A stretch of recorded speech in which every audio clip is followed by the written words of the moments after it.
C'est un virage à droite, loin d'être innocent. Constamment attaqué par Donald Trump sur la question migratoire, Joe Biden a décidé d'aller sur le terrain de son adversaire à 5 mois de l'élection présidentielle. Le président américain annonce durcir sa politique d'immigration avec le Mexique. Aujourd'hui, j'annonce des mesures visant à empêcher les migrants qui franchissent illégalement notre frontière sud d'accéder au système d'asile. Les migrants ne pourront recevoir l'asile à notre frontière sud que s'ils le demandent après être entrés par une procédure légale établie.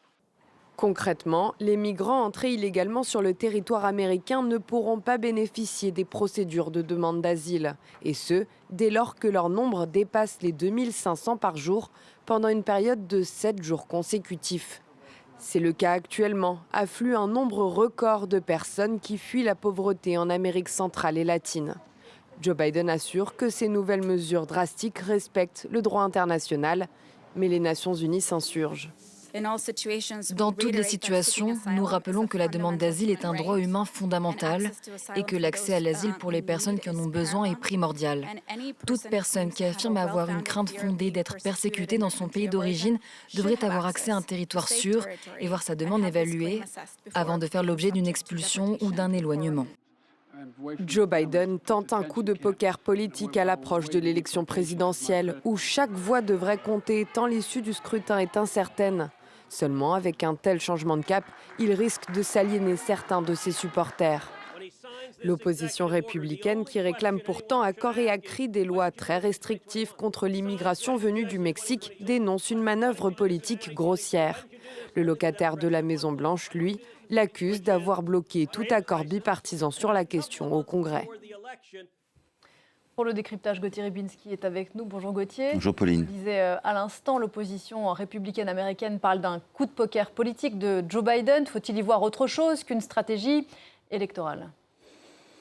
J'espère qu'on peut y voir autre chose, parce que la stratégie électorale, elle consiste, mais vous savez que ce n'est pas le seul domaine, pour Joe Biden, à essayer de recoller les morceaux entre une prétendue gauche démocrate qui est en matière d'immigration conforme avec ce qu'elle a toujours été, c'est-à-dire elle part du principe, qui n'est pas faux d'ailleurs, que la société américaine a les moyens non seulement d'absorber, pardonnez-moi le terme, c'est-à-dire de trouver du travail, mais aussi d'intégrer les migrants, ce qui n'est pas toujours le cas. Et puis de l'autre côté, il y a la volonté de Joe Biden de se dire que l'élection peut se jouer avec des indécis, l'élection de novembre, et que dans ce cas-là, il ne faut pas les laisser tomber. La réaction d'un Biden dans cette affaire correspond aussi à une forme de, comment dirais-je, de laisser aller, mais pas au sens où l'entendent les républicains, mais les démocrates, souvent, ne se sont pas préoccupés de cette question en termes de fondement de la société, mais en disant, voilà, nous sommes dans cette intégration régulière,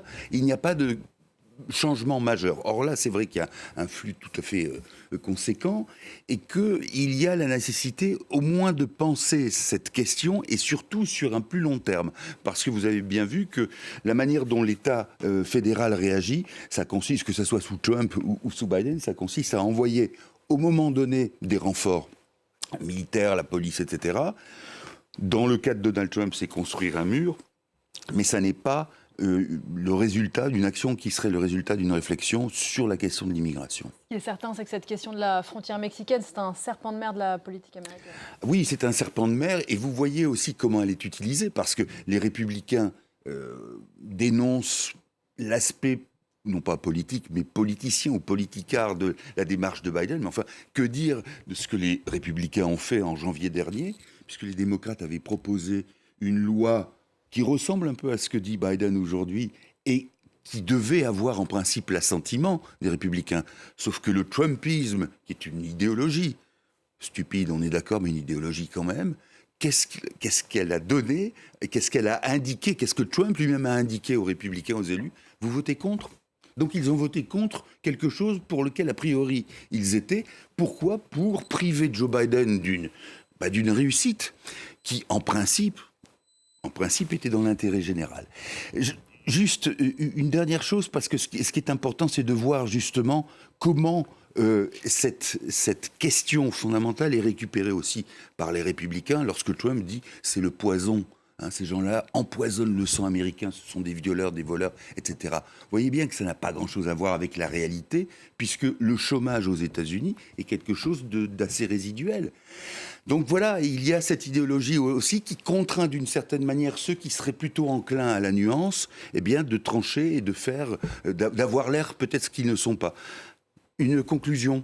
Un président mexicain de la fin du 19e siècle, Porfirio Díaz, avait dit « Pauvre Mexique, si loin de Dieu et si près des États-Unis ». C'est peut-être ça encore pour eux. Merci beaucoup Gauthier, c'était votre décryptage.